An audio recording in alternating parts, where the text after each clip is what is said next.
Thank you very much, Father, and thank you again for coming on. And again, apologies for having messed up the previous recording. And in the previous recording, we talked about the roots of the CMRI, where you came from, all the way up until I believe the mid '80s, and the separation of the CMRI and one of the primary founders in Bishop Schuchart. So, if Father, you could start there and tell us a little bit about what happened in this time, one of the more, I guess, distressing eras of the congregation. Certainly. All right. So I don't recall exactly where I left off on part one, but in 1984 is when we had that separation. And I will say that the few years previous to this eventual separation, things were becoming more difficult, where Francis Schuchart was unavailable. He had serious health issues. And so, you couldn't get answers as easily and so forth. So things continued like this until in probably April or May, there was some kind of investigative reporter from a local, and I don't remember was television or newspaper, I think it was television, that did some kind of series on their news about him. And they had discovered that, had been reported that there was some impropriety between him and one or two seminarians who had left and then went and relayed this. So this came out, and then there were two priests who said to him, we wanted to talk to him about this, and he refused. He refused to even see us, and then he just left town. And that was, we determined the date as June 3rd, 1984. That was kind of like the final separation there, where he just again left the community. The rest of us refused to come to Mount St. Michael and just simply left town. And so from that point on, we were, searching for a new, what shall we say, way forward to find a bishop for guidance and so forth. And that's where we come in with the Took bishops. And Father, as that was going on, one of the questions I've received several times is, why did the CMRI not change their name? So when you separated and tried to find a new bishop and kind of a new fresh start, I think you could say, what was the reasoning behind not separating from the name even, or the congregation, I suppose, that was founded by this bishop who unfortunately was in shame? Well, okay, very good question. Several things. First of all, let me point out, after that separation in 1984, we had the first bishop that came to Mount St. Michael and did some ordinations and so forth was Bishop George Musey. And Bishop Musey was ordained by Bishop Carmona of Mexico, who had been ordained by Archbishop Took. And Bishop Musey, that question didn't come up right away. We were in the process of forming a rule. Well, Bishop Musey had emphysema, became difficult for him to travel, and it got to the point he didn't want to come anymore. And that was about the time that we heard that Father Robert McKenna had just been consecrated a bishop, or was to be consecrated, and that was in August of 1986. So Bishop Musey said to us, he says, well, Bishop McKenna is a religious, and he has better health than I do. Why don't you work with him? So Bishop Robert McKenna began coming here, and that was at the time that we had a general chapter and adopted our rule. And he actually brought up that same point. He said, well, why don't you have a different name? And so we talked about it, and we suggested, well, we asked him, what would you suggest? And he said, well, how about the Company of Mary Immaculate Queen instead of Congregation of Mary Immaculate Queen? Well, the problem with that was that it would still be the same initials in Latin. So it wasn't getting away from that. Now, of course, our congregation honors our Blessed Mother with the last feast established in the church before Vatican II to Our Lady. Pope Pius XII established in the Holy Year, the Marian year of 1954, he established the Feast of the Queenship on May 31st. And so we wish to honor that title of Our Lady as Queen, Mary Immaculate Queen. And again, Bishop McKenna decided, well, if you said to Company, Mary Immaculate Queen, you still have the same initials. So that was why it ended up, it was discussed, and Bishop McKenna suggested it, and then he's the one that said, well, just keep your same name, and people will realize this is a different direction and so forth. But the other aspect to this is that I think it's very important to point out that in those early days, so I joined in 1971, and as I said, this was in 1984. And in those 13 years, I can say that there was tremendous devotion to our Blessed Mother. There was a real spirit of sacrifice. And so are you going to say that all of that was no good? I guess that's a problem I have with those say you've got to change your name, etc. His problem, Francis Schuchart, his problem was his problem. And it was not the problem of all these other religious and all the laity who were here because they loved God and they wanted to follow their faith. And I think it's very important to understand that there was a tremendous turmoil in the late 60s and early 70s with Vatican II. And what do faithful Catholics do? And where do they turn and this type of thing? Now, when Francis Schuchart was ordained and consecrated in 1971, there was no knowledge of Archbishop Tooke at that time, or Archbishop Lefebvre for that matter, in this country.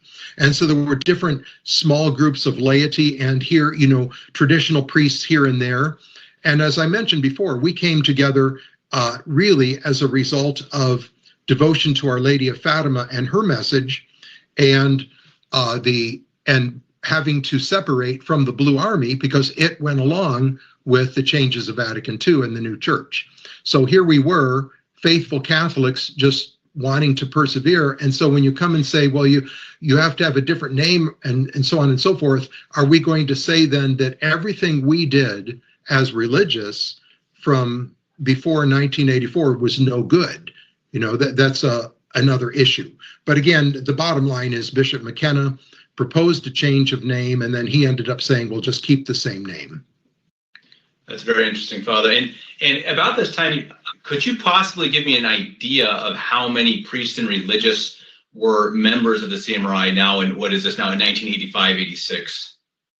Yeah, so in 1984, when Francis Schuchart left, there were 3 priests and probably about 30 or 40 brothers and seminarians, and then more than 50 sisters, probably about 70 sisters. And sadly, there's been some attrition since that time of some of those who were members, and a number of the seminarians were ordained. So our first ordinations were in 1985 by Bishop Musey, and then again 1986, and then over the next few years, 1 or 2 priests ordained every year for the first 5 years or so after 1985. And yeah. I'm sorry, Father. Bishop McKenna was consecrated as a bishop by Bishop Gerard de Laurier. Is that correct? That's correct. On August 22nd, 1986. Okay. And then he went after that consecration almost directly to you to help in ordinations. Right. And that was Bishop Musey asked us to go, or suggested we go to Bishop McKenna for direction. And he used to come out to Mount St. Michael and give us religious retreats. He helped us in the formation of the rule. Again, he had that knowledge of the religious life. So and then he ordained priests as well. It's an interesting personal story with him, Father. I went to Mass with Father Eugene Berry in Denver, Colorado back in the, I guess, mid-90s, and was honored to be able to serve Mass for Bishop McKenna. And he had, right, he said the Mass, the Dominican rite, if I remember correctly, which was slightly different. And as a young 7 or 8 year old altar server, it was rather shocking to have to try to figure out what was going on. They told us beforehand it would be different, but it was still fairly shocking to know one way of rubrics, and it's always the same, and then just slight differences to the rite, which was an honor. It's something that I always remember even to this day. A very, very nice and gentle bishop in my young boy memory. He certainly was, yes. And Father, what was then after this time? As you say, the CMRI was looking for I guess more of a long-term solution, I assume, in terms of being able to give priestly orders, etc. How did that come about, and when, and whom, I suppose?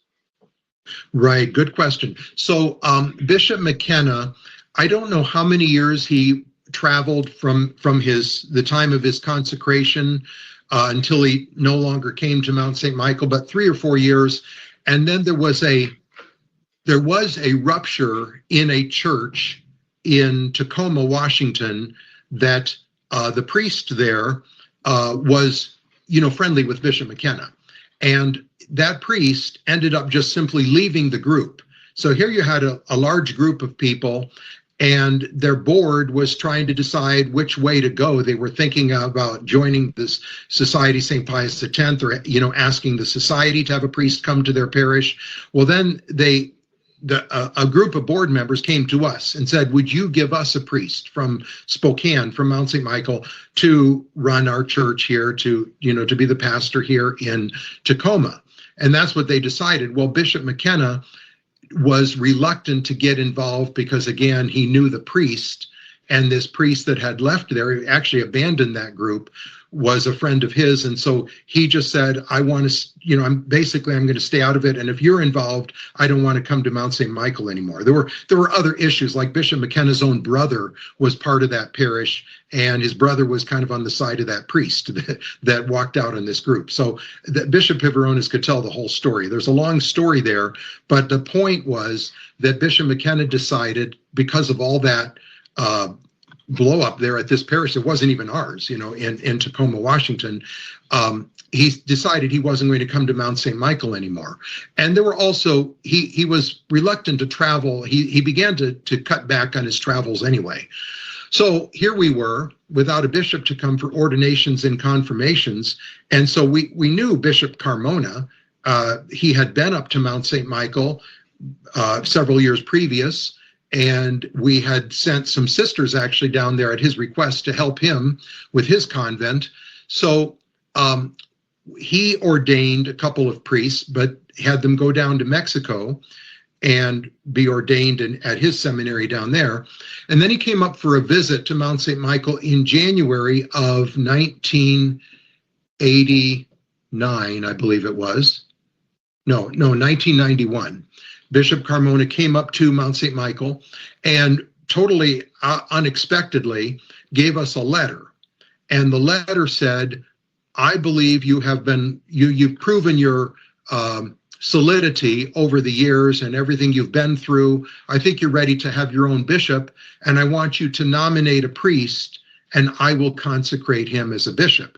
So we received that letter and were very surprised, and we decided, well, we'll have a meeting with all the priests, which by that time there were about 12, I think.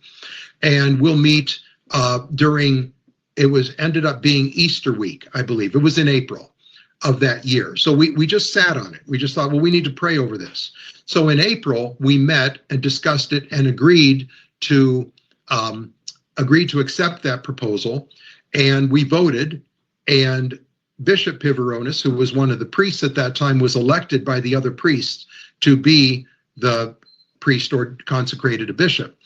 And the date was fixed for September 26th, I believe, of that year. So here, this is April, so it's still a number of months away, and it wasn't publicized. And we communicated that to Bishop Carmona, that we decided to accept, and thank you very much for your, consideration of us and providing for our needs. And so the consecration took place then in September. And interestingly, Bishop Carmona died tragically in a car accident just 6 weeks later.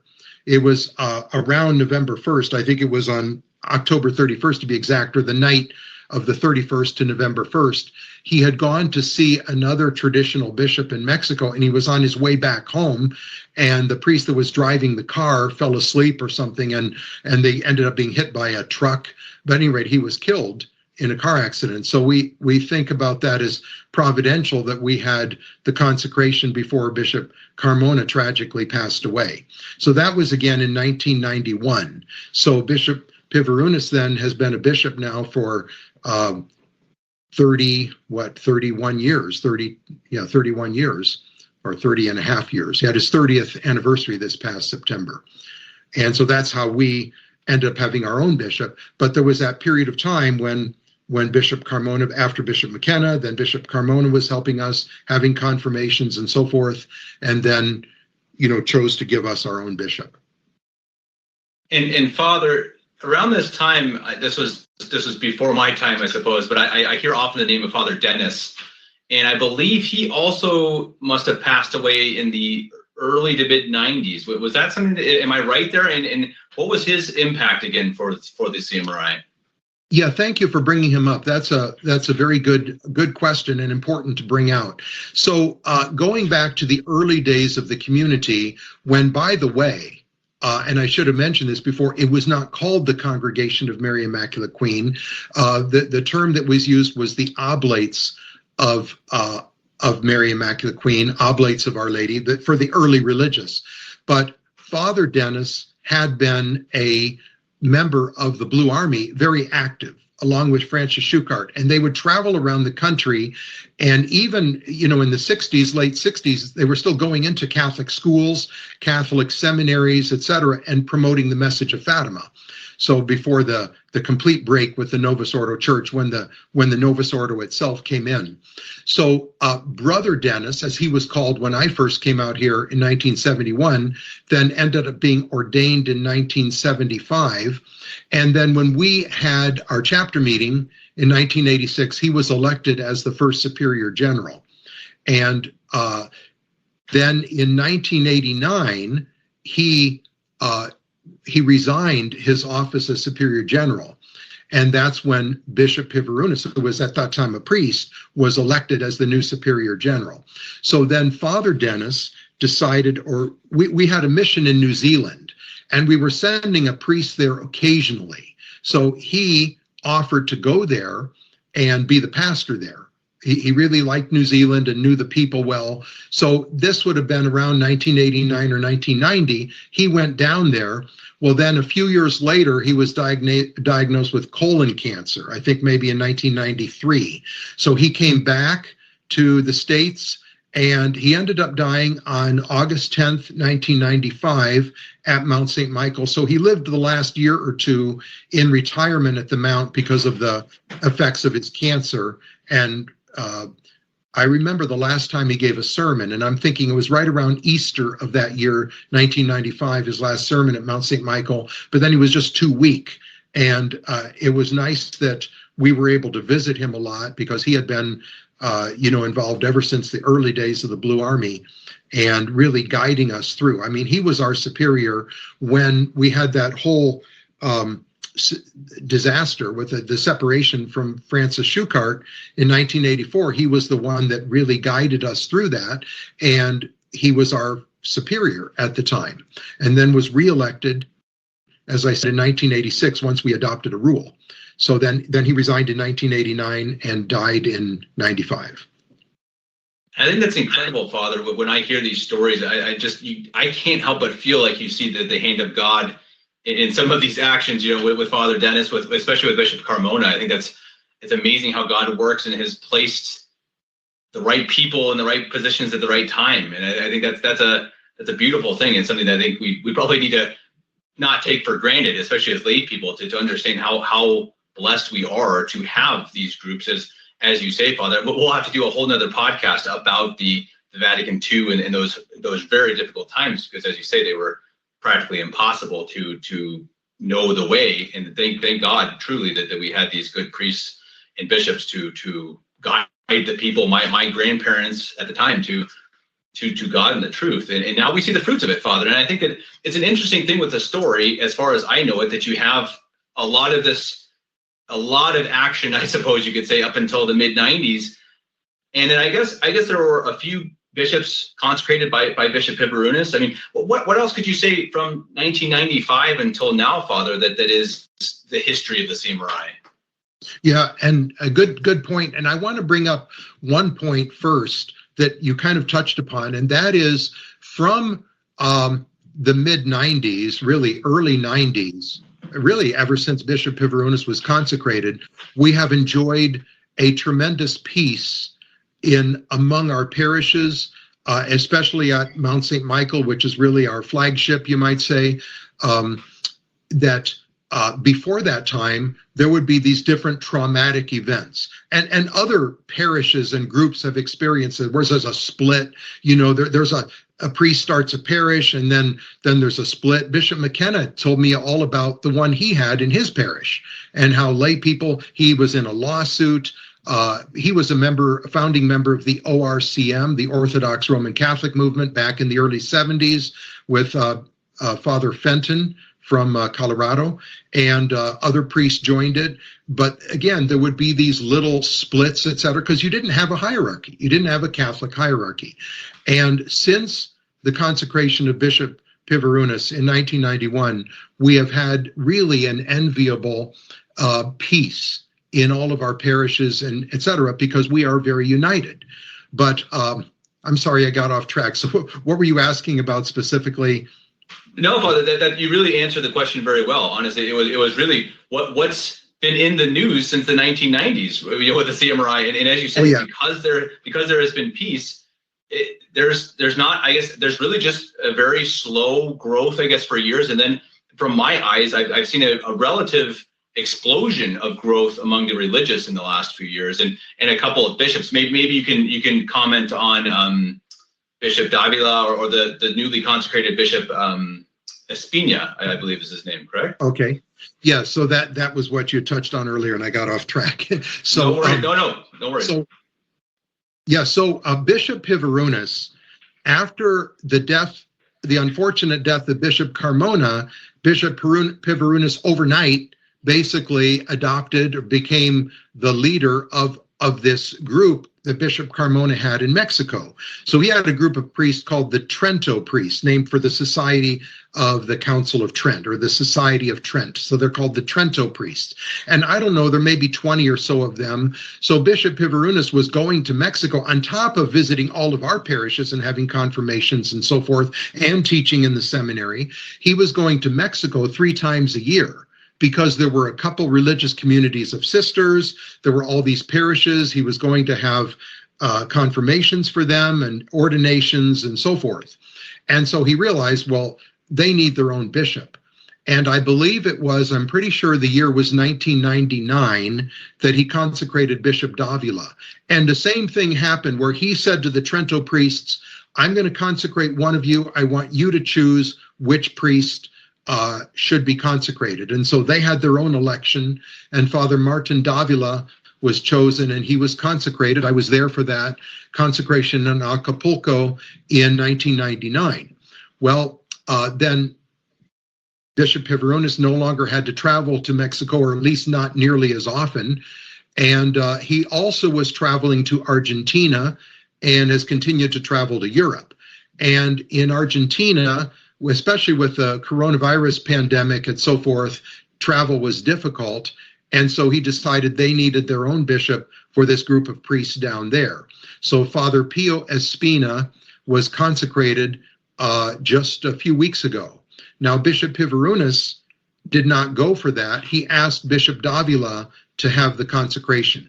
So Bishop Davila consecrated Father Pio Espina, who is now Bishop Espina, in Argentina. So there are those 3 bishops that work together, etc.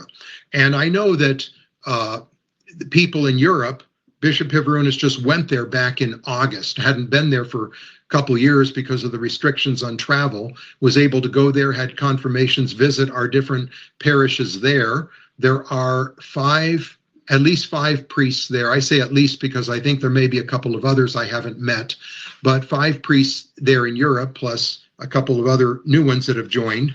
And he went and had confirmations for them. And I know people asked him, will you consecrate one of these priests as a bishop for us, in case it gets to the point you can't travel to Europe? So we have, confirmations and so forth. And I know that will take place eventually, I presume. But at this point, Bishop Pivarunas hasn't decided to do that. I'm sure he's considering it.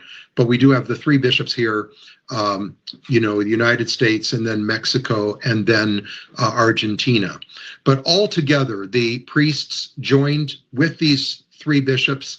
There are something around 70 priests and well over 100 religious, several different communities of sisters and so forth. So it's quite a large sedevacantist union. I mean, a unity among these different groups, even though there might be, not all are members of the congregation, but all united and working together.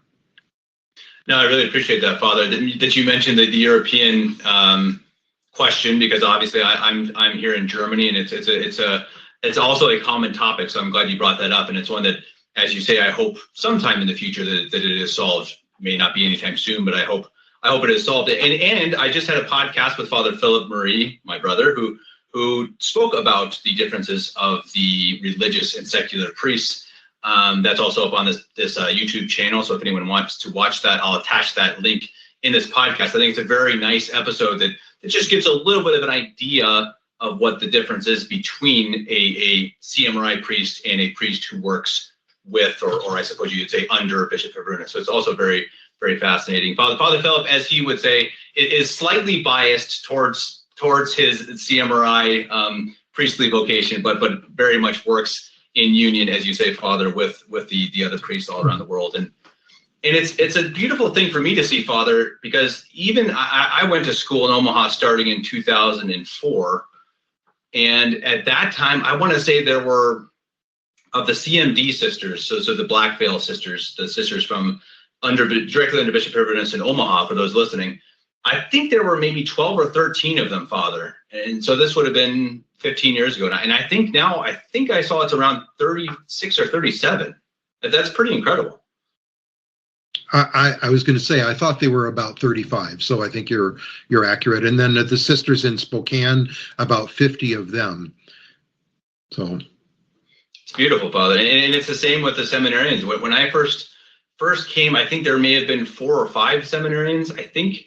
And there were only 2 who were in, later orders, Father Heine and Father Gronenthal, who both got ordained to the priesthood while I was in school. But it's something now, I believe in Omaha, there are maybe 15. And then there's also the novitiate in Colorado. You have the minor seminary, which you are in charge of, Father. I mean, it's really a great thing to see. And that's part of why I wanted to do this podcast, to give a little bit of a description, because I think people see the CMRI and its growth and its natural and healthy growth. And I think it's good for people to understand a little bit about where you came from.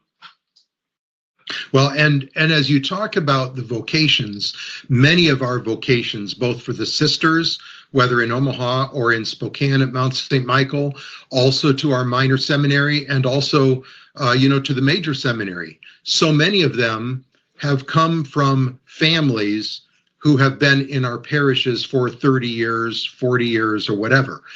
So here you have children being raised in these Catholic families, being raised with good Catholic principles and avoiding occasions of sin and a Catholic atmosphere of family rosary and so forth, and then realize vocations and follow up on those vocations. So one of the things that we have been known for over the years is working with the laity. So it's not, we've never been just priests who simply travel around and provide mass and that's it, and then you leave. When we start a parish, a group of people want to have mass, and it starts small, and you're having mass in a home, and then there's enough people and they're able to purchase a chapel or build a chapel, and eventually we start a school, and the youth. It's so important to train and educate the youth. So that's where our growth is coming from, our vocations, for the most part, from families that have been part,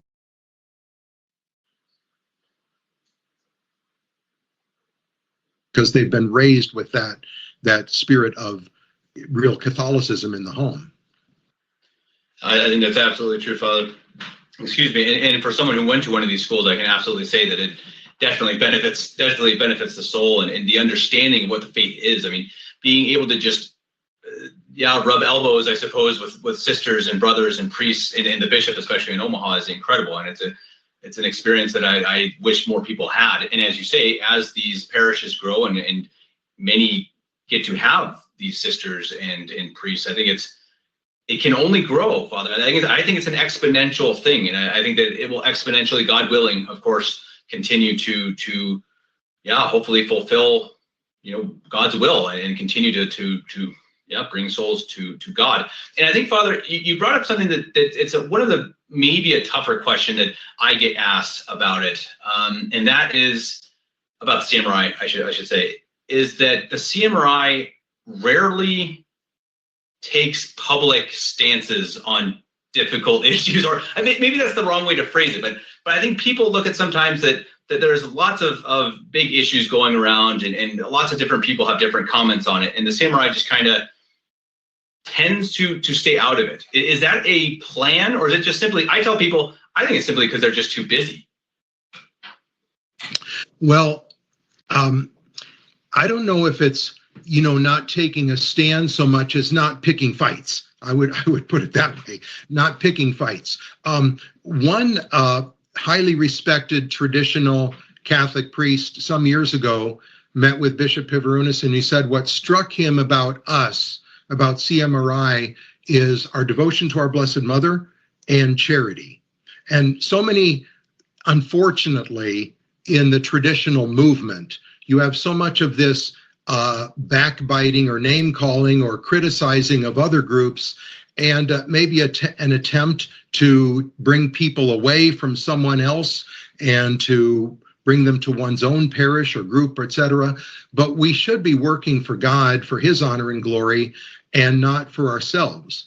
And I think, unfortunately, there can be that tendency in, among traditionalists, whether they be lay people or priests, to be, build up their own empire, so to speak, and not willing to see someone go to another priest. And I'll just give you a very concrete example of that here. So I live only 10 miles away from a Society of St. Pius X church. And we actually, my church was here before theirs. So our church was built in 1969, and then they came to this church in Post Falls, Idaho in the early to mid 70s. And they've always told their people, and I get this from the people, it's very interesting. They tell their people, whatever you do, don't go to Mary Immaculate Queen Church, or what we call the City of Mary, or Mount St. Michael, because they're in schism. But the funny thing is, if you asked a layperson to explain, well, what do you mean by that? You say we're in schism, what do you mean? They really can't enunciate, they can't explain it. So there's just this, people are, and people have shown me bulletins that they have printed with things that were totally untrue about us. And well, they say, well, you're not with the Pope, which is so ironic because they're not either. First of all, there is no true Pope right now, but they think he is, and they totally ignore him and disobey him and constantly criticize him. And yet they have his picture in their church. It makes no sense. But the point is, their people they're like afraid to come here. It's almost like if they set foot on our property, they'll be evaporated or something. They've got this odd fear. And it's just because of the way they've been grilled over the years that we're bad. Stay away from us. You might lose your soul if you go to that group. So I find this in other groups in general, that there's this criticism of someone else. And my feeling is, and ours for the CMRI is, our whole purpose is to save souls, not to build up my own reputation or my own church or anything like that. If people come, wonderful. But we're not in a contest among one another. We shouldn't be. And Bishop Pivarunas chose as his episcopal motto to lay one's life down for the sheep. Our Lord said he is the good shepherd, and I lay down my life for my sheep. And our Lord did that self-sacrificing example. So that's always been our ideal to strive for, is just to work for souls. It's not, if people go to another bishop, another priest, another group, fine. We're just here, and we want people to know what we believe, what we stand for, and we're here to work for any souls that come to us for guidance, for the sacraments, for instruction, for the schools, and what we have to offer. But if they decide to go elsewhere, I'm not going to, denounce them or something of that nature. They've been, unfortunately, over the years in the traditional movement, too many of these denunciations and picking fights and just turf wars, I would call them, between groups. And it's just very sad. So I guess we have developed a little bit of a reputation. We don't get into that because that's not what it's all about. It's all about saving souls. I really appreciate that, Father. That's a fantastic answer. And one of those turf wars is the issues, quote unquote issues, that people have with the ordinations and consecrations of Archbishop Took. And I think that would be a good place to end this podcast, because I think you've done a great job of explaining where the CMRI comes from and what they stand for, where we